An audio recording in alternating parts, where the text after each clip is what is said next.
In the video, the first thing you're going to see is the flow meter. It's that silver cube with a small display. No need to worry about the air because it's a demo video.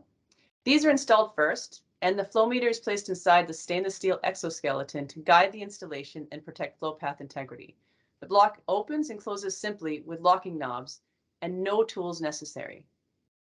Next, we see the valve block. You have organization junctions of tubing and multiple valves to control the flow.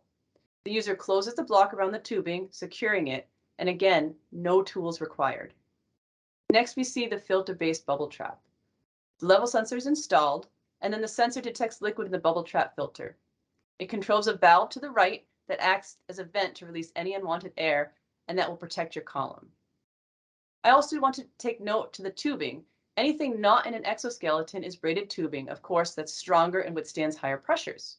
But the exoskeleton that holds the non-braided tubing inside the valve blocks allows for the tubing to operate at higher pressures with non-braided tubing, which allows us to use cheaper tubing that's easier to install, and of course, it's cheaper for your manifold. At the end of the video, you'll see 2 more valve blocks, and once again, no tools required.